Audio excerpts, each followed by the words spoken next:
Right now, Biden sat down with the NRA today and said he's close to offering up his suggestions for new gun control measures. Will the White House go big or go small this time around?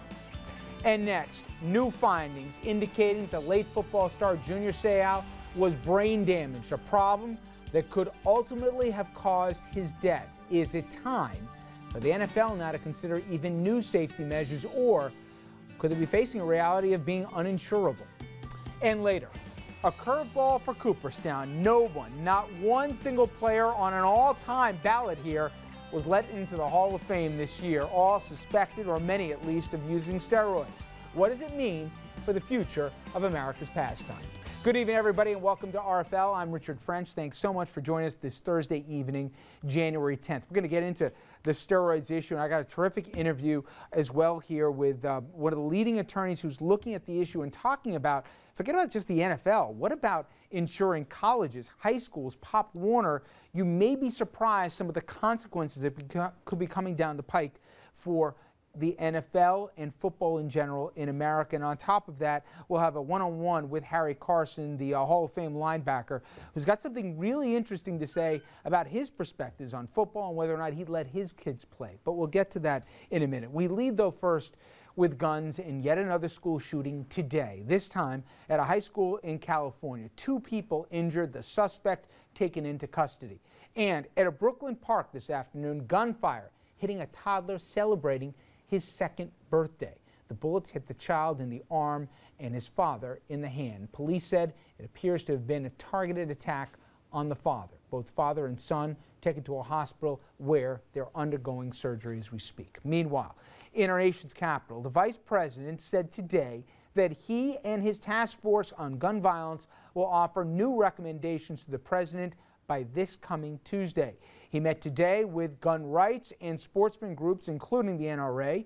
Participants in the meeting described it as an open and a frank discussion, but one that yielded very little movement from either side. He spoke earlier today before his meeting with the NRA.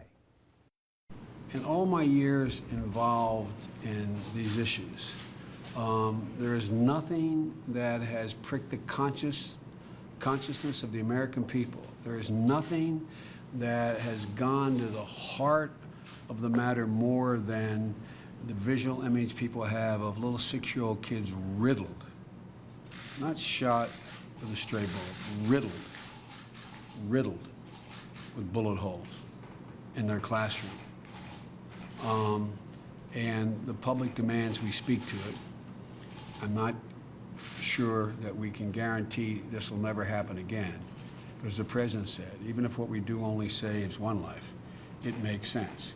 And I think we can do a great deal without in any way imposing on or impinging on the rights of the Second Amendment that the Second Amendment guarantees. That's what this is about. And it's not just the gun rights groups and the gun control advocates. White House is also meeting with a lot of stakeholders, including the vice president's scheduled meeting here with the entertainment community this evening. Additionally, the Attorney General Eric Holder, he sat down with gun retailers like Walmart and Dick's Sporting Goods today. Biden, the author of the original assault weapons ban, along with, by the way, one of our guests here earlier this week, former Congressman Chris Shays, he raised eyebrows earlier to the vice president when he said that his boss, the president, was exploring the possibility of using executive orders on some gun violence prevention measures. Biden said that support for legislation on high-capacity magazines has been widespread among the groups that he has met so far with. So the question is, will the president go big here with a far-reaching approach, even using an executive order if necessary, or go smaller here with more enactable, targeted approaches that could maybe pass more easily with bipartisan support? Well, joining us now to sound off, Dominic Carter, good friend, political journalist and author, Scott Levinson, Democratic political consultant and the president of the Advance Group, and Andrew Whitman, our senior political correspondent. And Scott, let me talk to you because you got the pulse of a lot of the progressive groups here and also Democrats. Is there a sense that says, hey, the president should take what he can get here? Some of the stuff's going to be harder to do. For example, I haven't even heard a lot of conversations surrounding assault weapons as to the original talking points on this. Maybe we deal with the databases, the high magazine clips. I know a lot of folks are expecting more than that. What do you get the sense the reaction will be on the left first, at least, if that's what he does? Certainly in response to the executive order leaks, everybody recognizes that that is limited constitutionally. Yep. There's only so much he could do through executive order. Through the state, we represent a number of folks who are deep in this issue, most notably Assembly members Michelle Schimmel and Brian Kavanaugh, who are really talking about incremental victories even at this stage of crisis. So what you hear a lot of debate around, and the Vice President referenced this, is what constitutes a magazine that's too much. So you actually have what I think is an absurd conversation at this stage, which is it 10 bullets or 8? Is it 7? And this is really what we're talking about. Is no one believes you can stop the crazy person from killing somebody. But now what we're really talking about is how do you reduce the amount of people they can kill before they reload? Yep. Maybe that's what our forefathers imagined when they gave us the right to bear arms, but Rich, and I have to tell you, I don't think so. But last night, Dominic was with me and Andrew was covering the State of the State address up there in Albany, but we had with us Larry Pratt, who's the head of one of the largest gun rights groups. And the approach I took with him was, I've fought with Larry over the years, I've thrown him off my air before, but I was going to shut up and I was going to ask him a series of questions just to see if there was even a hint of an area where he would maybe capitulate a little bit on, that he'd be willing to change. Larry got to a point where I said, at a gun buyback, they found bazookas. Would you be willing to restrict it? Absolutely not, because the militias. And I said, well, what about guns in schools?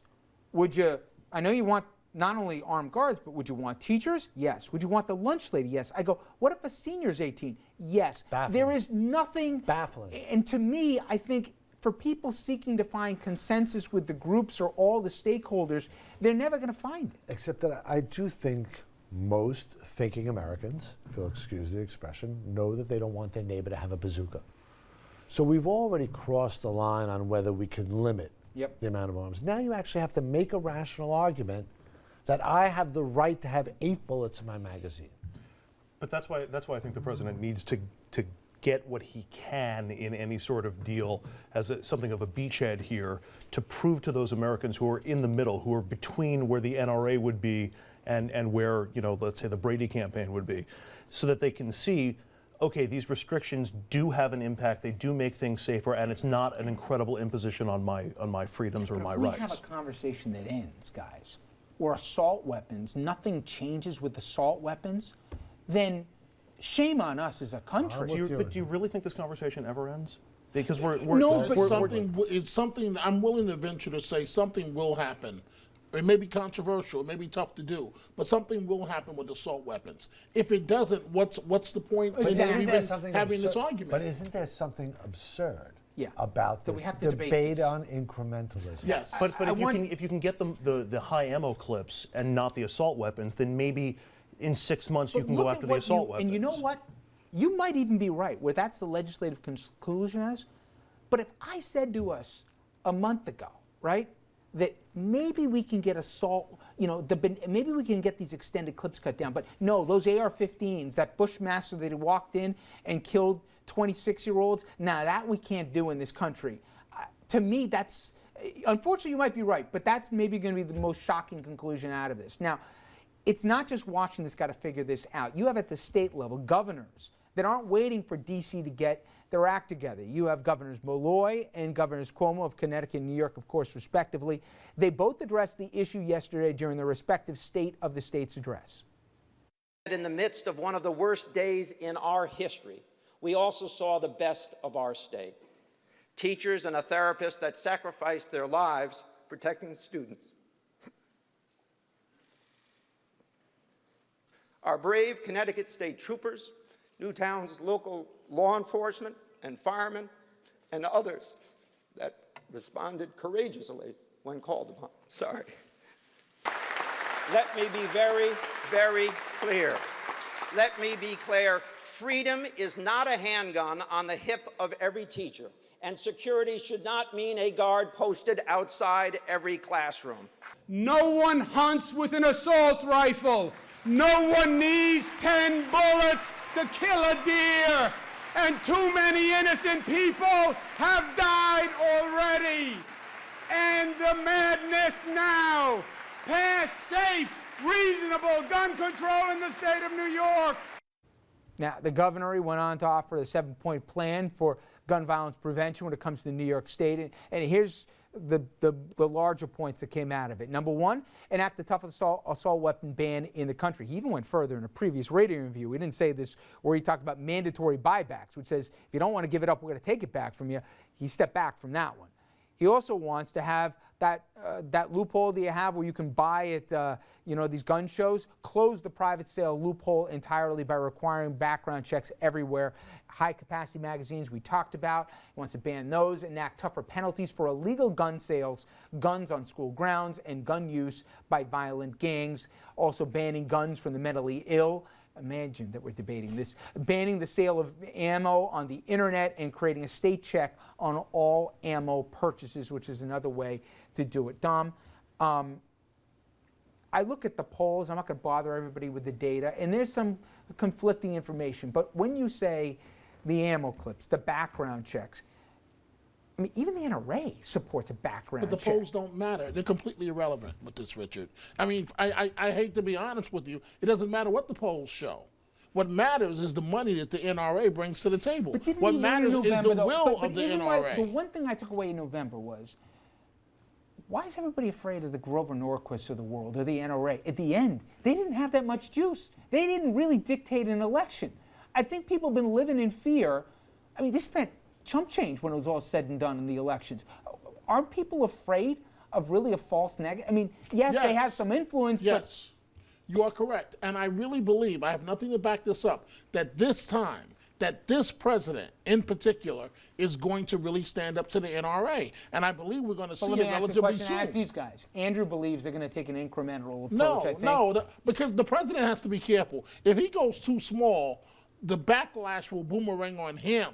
You went to Newtown, Mr. President, and this is the best you can do? And you held the national dialogue on this where you said it was going to be different. Right. And then... I think what you're alluding to, there's a unique opportunity. And, we were talking a bit in the green room. There seems to be almost a total disconnect between the public and the NRA. Although, Scott, you look at polls, and I know polls is but there's a split in this country, even on assault weapons. And that shocks me, but there is. There is a split. But I think people recognize that times have changed. Do you buy that, Andrew? I mean, well, I want to finish the thought. My father and my grandfather grew up in a time where people actually had fistfights. My son is 22, never raised his hand in anger in his life. But the violence that we see, when we see it, is much more extreme, much more visceral. So in so many ways, we've become a less violent society, but in so many ways, that violence is of a heavier variety. I think people recognize that, and they recognize the time is to put an end to that. You talked about the impact of the NRA, the influence of the NRA. The NRA is not as influential for 300 million Americans. It's primarily influential for 280 Americans. Those are the Republicans in Congress, because those are the group that's most directly impacted because they could run primaries or they're more likely to be threatened to lose their jobs. Democrats in Congress have far less of an impact. The problem with the general public, and the reason why the numbers are split, is because there's still a question for people when it comes to assault weapons or when it comes to extended ammo clips that says, just because you have proven that you can't operate those machines properly, why is the assumption that I can't operate those machines properly? And that is, I think, back to the original thought, which is it an inherent right? Do people feel it's a violation of their right to get limited to it has yet to be proven for the greater good that I need to have my rights curtailed in order to save lives. And I think it comes down to what we're going to talk about after the break, which is the messaging. And we were talking about it this morning. What has changed in this country in our lifetimes? It's not cool to drive drunk anymore. It's not cool to smoke anymore. There are things that changed that people at the time said you can never change in this country. So we're going to talk about messaging and who the messengers ought to be and what ought to be on that bumper sticker. We're going to be right back for a strategy session right after this.